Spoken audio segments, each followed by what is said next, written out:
Hi friends, welcome back to my channel Maha Garden. இன்றைக்கி நம்ம பார்க்க போகிறது, நாங்கள் எங்கள் குலதெய்வம் கோயிலுக்கு போயிருந்தோம் வியாழக்கிழமை. அது ஓட்டப்பிடாரங்கிற ஊரில் இருக்குது. அந்த சுவாமி பேர் உலகம்பாள்.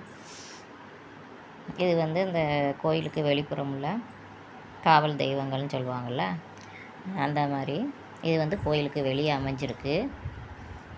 நாங்கள்லாம் சின்ன பிள்ளையில இருக்கும்போதே இந்த கோயிலுக்கு போவோம். இது மேலெலாம் ஏறி விளையாடிருக்கோம், மேலெல்லாம் ஏறி நிற்போம். இப்போ ரொம்ப வருஷம் கழித்து போனதுனால ரொம்ப சந்தோஷமாக இருந்தது மனதுக்கு. ரொம்ப வருஷத்துக்கு முன்னாடியே இதெல்லாம் கட்டியிருக்காங்க.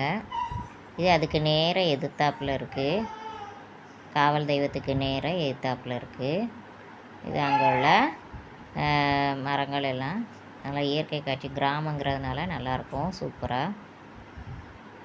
இல்லை பாருங்கள், இது உள்ளே உள்ள அமைப்பு, கோயிலுக்கு உள்ளே உள்ள அமைப்பு. பாருங்கள், கொடி மரம் எல்லாமே இருக்கும். இது தைப்பூசத்துக்கு பாத யாத்திரை வர்றவங்க நிறைய பேர் தங்கியிருந்தாங்க பிரகாரத்தில். இது ஆதியில் உள்ள அம்பாள். இது உலகம்பாள் தான், தோண்டி எடுத்த உலகம்பாள் மண்ணிலேருந்து. இதை இப்போ வெளியே வச்சுருக்காங்க. இது பைரவர். இது ஒரு சைடில் பைரவர் வச்சுருக்காங்க. பூசத்துக்கு பாத யாத்திரை வந்தவங்க நிறைய பேர் தங்கியிருக்காங்க கோயிலில். பாருங்கள், இது பைரவர்.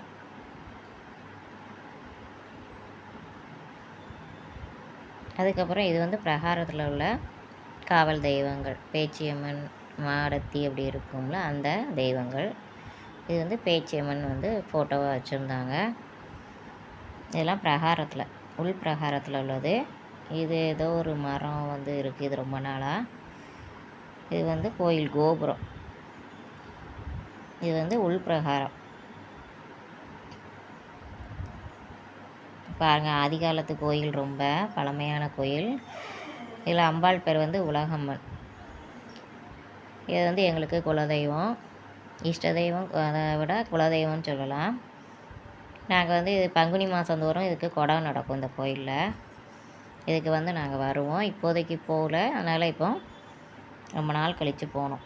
நான், எங்கள் அம்மா, அப்பா, எங்கள் வீட்டில் எல்லாருமே போனோம். எங்கள் வீட்டுக்காரங்க, குழந்தைகள் எல்லாருமே போனோம்.